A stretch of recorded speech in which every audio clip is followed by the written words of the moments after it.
Hi, my name is Shannon, and this is my first video. It's kind of weird. And I can see myself, and I'm talking and looking at my hair. This is really weird.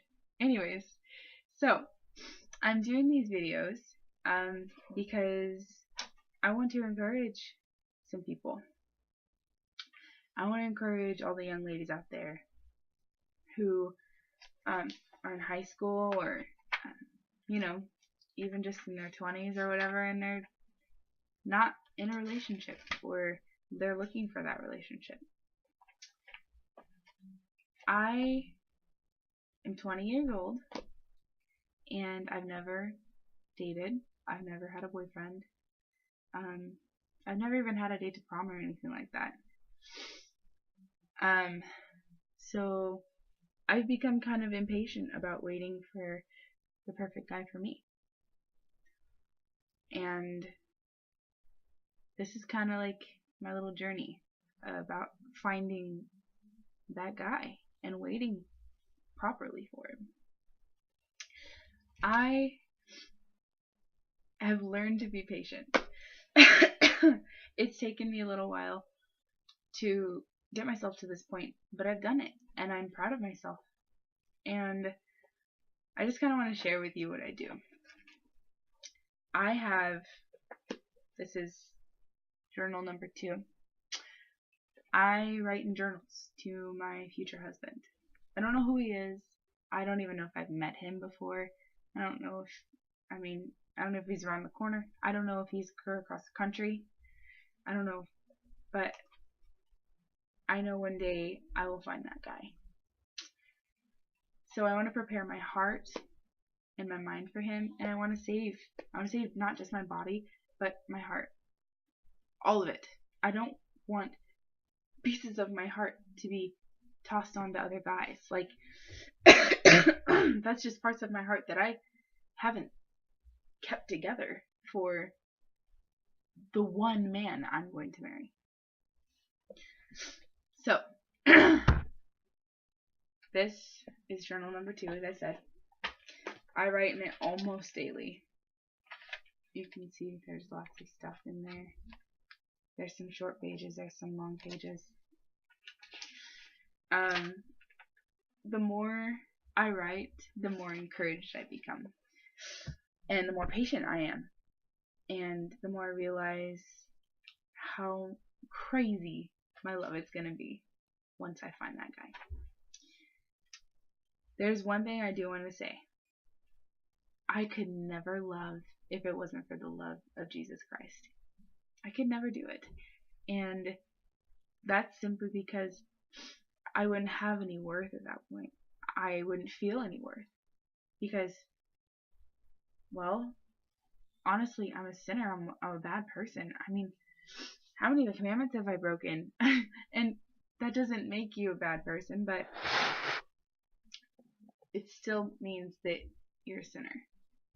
But then you have Jesus Christ, who loved you so much that he died for your sins, and God, he sent his son. He sent his son to die for you on the cross. Like, crazy, right? What kind of love is that? I want to have that kind of love for my husband. Sorry, I'm getting over being sick, so bear with me. So I write in this journal about my thoughts and my journey and gossip. I mean, whatever I feel like writing to my future husband, because I feel like I should be able to trust him with anything, and I feel like I should be able to show him that I love him just by writing my faithfulness down in a journal. So, really quick, a friend of mine sent this to me on Pinterest. Love Pinterest. I already have my whole entire wedding planned out on it. Lucky guy's not gonna have to plan a wedding with me. I'll just already have it planned. Anyways, so this says, when God knows you're ready for the responsibility of commitment, he'll reveal the right person under the right circumstances. Wait patiently. Wait patiently. Don't waste your time searching and wishing. Grow and be ready. And you'll see God will give you a love story far better than you would ever or could ever or will ever dream of. Think about that. If you wait patiently and you prepare yourself, if you grow, not just maturity-wise, but in your relationship with the Lord, your family, your friends, think about how strong you'll be able to love that man that's in your life. So, another thing I want to read is 1 Corinthians chapter 13, verses 1 through 7. And that says, though I speak with the tongues of men and of angels, but have not love, I have become sounding brass or a clanging cymbal. So you're talking, right? You're not showing any love. You know what it sounds like to everybody else? Because, I mean, they think that you're a mean, bitter person. It sounds like a clanging cymbal. Something that's annoying. Imagine a little kid running around the house with the cymbal going, ah, right? It gets kind of annoying after a while. Drop the negativity. Learn to love. Okay. So, if you don't have love, you sound like brass or clanging cymbal. And though I have the gift of prophecy and understand all mysteries and all knowledge, and though I have all faith so that I could remove mountains, but have not love, I am nothing. You can't have anything without love. Think about it. And though I bestow all my goods to feed the poor, and though I give my body to be burned, but have not love, it profits me nothing. So if I give everything away, but I do it for my own glory, or because I just don't care, and I don't show love, was it really worth it in the end? No. Okay. Love suffers long. This is my favorite part, right here. Verses 4 through 7. Love suffers long and is kind. Love does not envy. Love does not parade itself. It is not puffed up. It does not behave rudely. It does not seek its own. Is not provoked. Thinks no evil. Does not rejoice in iniquity, but rejoices in the truth. Bears all things. Believes all things. Hopes all things. Endures all things. And then there's 3 little words at the verse 8. At verse 8, very beginning.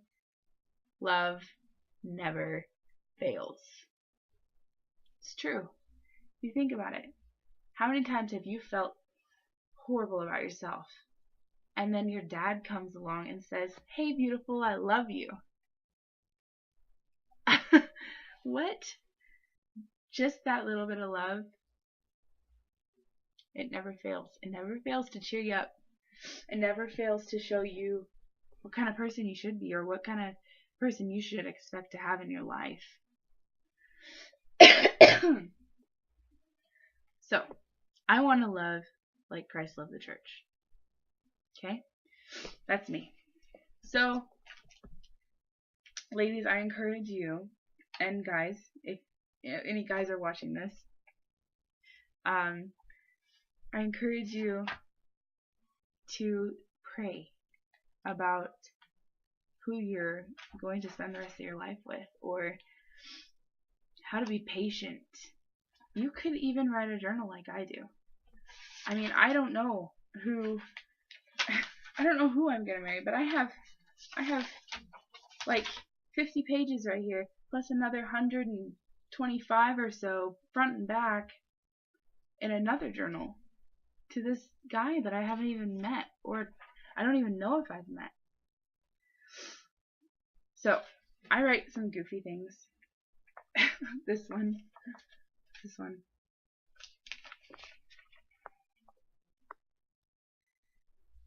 We make a nice pair. And then I drew 2 pairs. See? Dorky things like that. Even dorky things like that, you can show love. even if you don't know the person. I wrote like this huge, long page. Where is it? I mean, okay, look at this. 1, 2, 3 pages. And then, like, a couple days later, 1, 2, 3 pages. I mean, I'm preparing myself. Ladies, if that's what you have to do, do it. It's helped me be so patient. It's helped me realize, like, how much love I can give. Anyways, so what happened?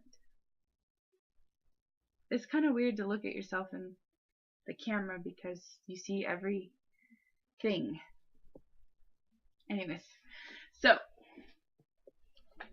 one thing I also wanted to mention was, I don't know if you can tell, but I'm not skinny. I'm not skinny at all. I got a flabby arm and a double chin. And if I can't love me, and I mean that in the best way possible, you should never love yourself. Never be selfish. That's one of the verses, is it's not selfish, right? I should still love who I am in God and physically. I should feel comfortable in my own body, because if I can't love how I look, how am I ever going to be able to show my love physically to the man that I marry? I'll be so, like, critical of myself and rude, and anyways, I think you get the picture. So it's a new journey I've started. Weight loss, which is killer. Like, it's hard. You have to work out all the time. You have to eat healthy. I mean, I like my chocolate chip cookie dough ice cream with fudge topping. Okay, it's tasty. It's really good, but that doesn't mean that I should pig out on it all the time and make myself unpresentable. Now, okay, you can be curvaceous and beautiful. You can be a big woman and be beautiful. But if you don't love who you are, then, like I said earlier, how can you give love to that person you're going to marry? You're just going to always be shy, and they're going to wonder if they're doing something wrong, or they won't love you because you're not showing them love. Anyways, so I've lost 16 pounds, I think, so far, and I'm feeling really good. So I'm going to continue this journey so that I can be hot for whoever I marry someday. Because if they love me like they should, then I feel like I want to give that kind of thing to them. I want my guy to be able to say, I got a hot wife. I got a beautiful woman who's confident and who loves everyone and who loves who she is. Okay. So, that being said, all this crazy stuff, ladies, I encourage you to wait patiently, to seek God, pray, to write in a journal, to talk to your parents. Just do something that'll help you be patient about finding that love of your life. I guess that's it for now. I'll continue to make videos and, talk about revelations I've had. I'm going to start studying about different women in the Bible and how they became amazing women of God and how they love their husbands. I have this great book. It's called Live Relationally. I don't remember the author.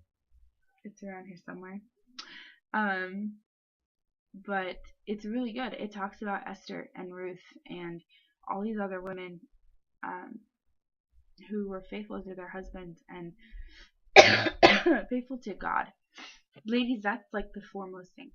Be faithful to God before you can even be faithful to anybody. Before you can love anybody, you need to love God. That's the truth of the matter.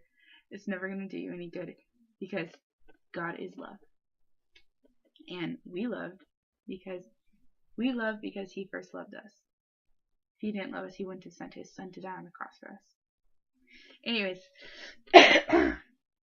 like, subscribe. I don't know. I've never done this whole video thing before. But comment, whatever you want to do. I'd love to hear some of your feedback or questions that I could try to answer, I guess. I love to be there for young girls who are going through the same thing I am. Alright. Thanks, y'all. I'll see you later.